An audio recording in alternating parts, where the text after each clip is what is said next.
Hi everyone, Jeff, your executive gardener here.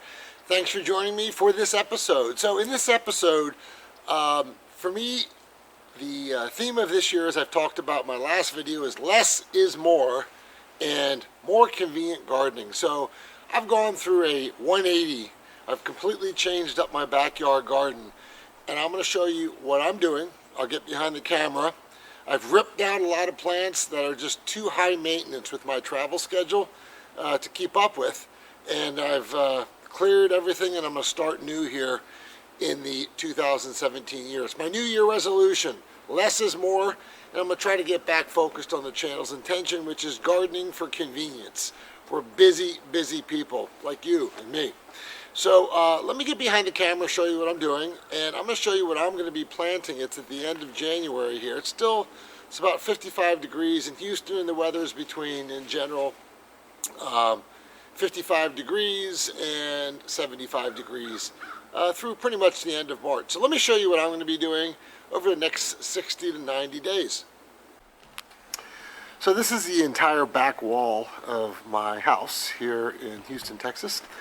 And as far as the eye could see, unfortunately I had to take down a 3-in-1 plum, peach, and nectarine tree. It was getting too big. I took down another peach tree. So what I have remaining here is a peach tree on the end there, which still needs to be chopped a little bit. I have a nectarine tree there. I've got a dwarf apple tree, and that is it. In addition, as you'll see there, I had 3 or 4 grapevines that were growing along those trellis along the back. I've ripped out all the grapevines just because I couldn't harvest it. I'm gone too long. Grapevines grow way out of control, and the birds were eating more than I was, which isn't a bad thing, but I want to eat too. So I ripped out all the 5-year-old grapevines that were producing nice black Spanish grapes. And then here, as you'll see, I have trellis going as well. These are all muscadine grapevines. You can see from a previous visit.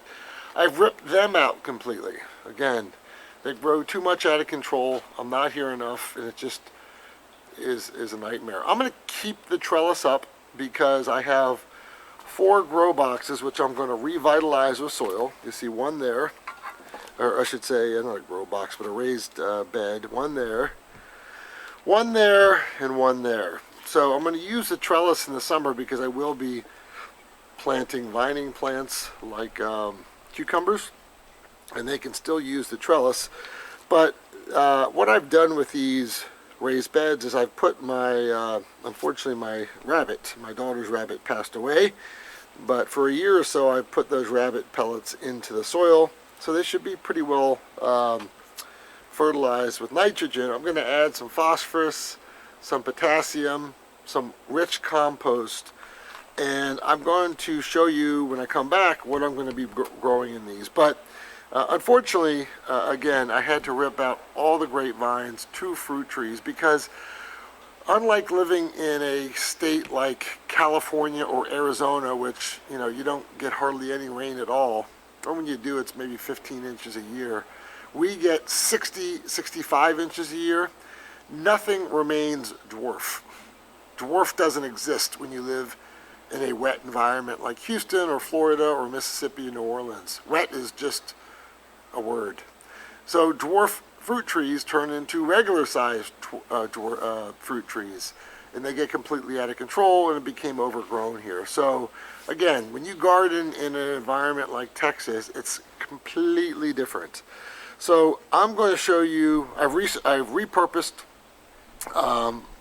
the land here from grapevines and fruit trees, and we'll show you what I'm going to be growing and putting in these beds going forward between January and, let's say, April 1st. All right, so let's get started here. This is one of the beds I have. I'm not going to be in screen. I don't matter in this part of the video, or quite frankly, if you're in any of the video. It's all about the plants, right? So this is some red cabbage I'm going to put in this bed here, okay? And I'll show you afterwards how it's planted up. But I get a lot of questions from a lot of my viewers, which I totally appreciate. Thank you, because others can learn from it. Which is, you know, Jeff, you use organic material, right? You don't use chemical stuffs in your raised beds and so forth. And that's true, I do not. So the big question usually comes up, well, how much should I use? How much should I not use? And I will tell you, it really depends on what you're growing, but this cabbage, probably likes a good balance of things. So I'm going to show you what I'm going to use. One of the beds I'm planting kale, one I'm planting broccoli, and one I'm planting cabbage. So I usually like to give them a good balance of each, but let me kind of show you what I'm using in my bed. So to start with, and I hope you can see it here, I use a cow manure compost, cow manure and compost mix, okay? So it seems to work pretty well, and it obviously is compost. So in addition to that, magnesium sulfate is important, so I just take a bunch of it and boom, I put it in there. I don't know, half a cup, whatever it may be. Just throw it around, have some fun with it. I use some dolomite for the calcium. Put a little bit of that, sprinkle it in. I put a little bit of organic blood meal for the nitrogen source. Keep in mind that the compost has a lot of that in. I'm just supplementing it. I put a little bit of potassium, green sand, like such. And lastly, I use some sulfate of potash, which is potassium sulfate. Just simply, as such, add some of that in. And lastly, I use organic microlife fertilizer, 846, okay? This stuff is killer.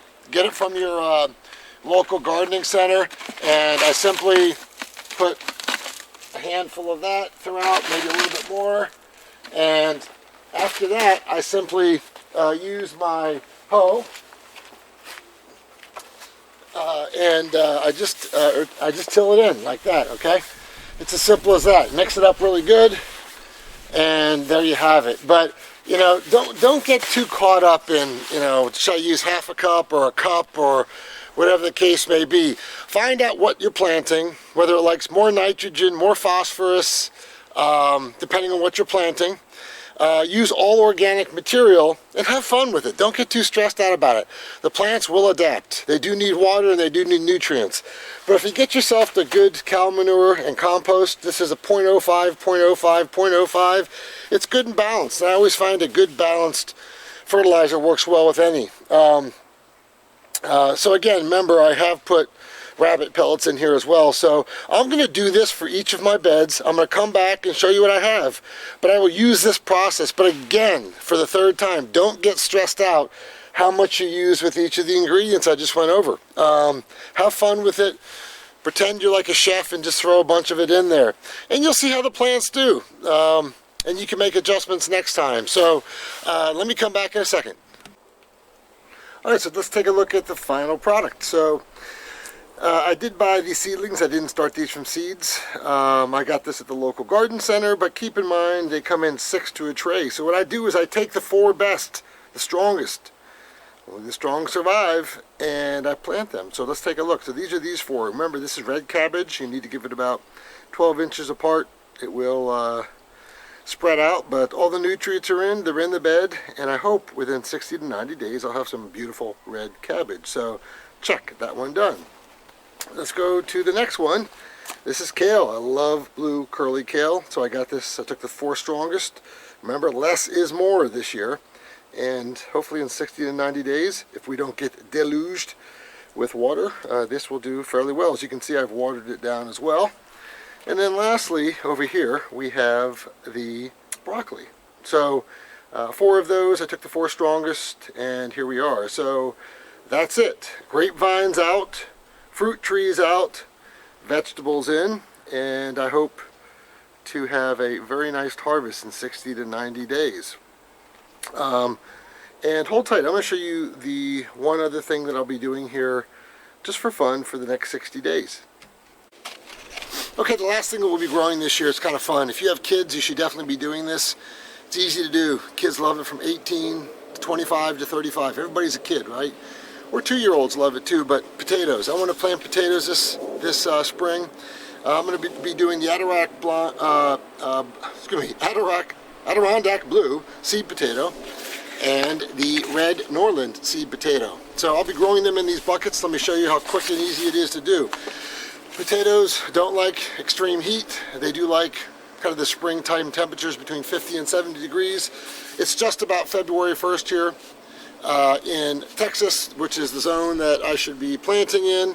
And because they're in buckets, I can bring them in and out and be protected. But if you live up north in New York or Pennsylvania, it's best to wait till March or April until your frost is cleared. So let me just show you real quick. I've done a video on this before. A lot of people ask me about it. Everybody loves the potatoes. So here's how it works.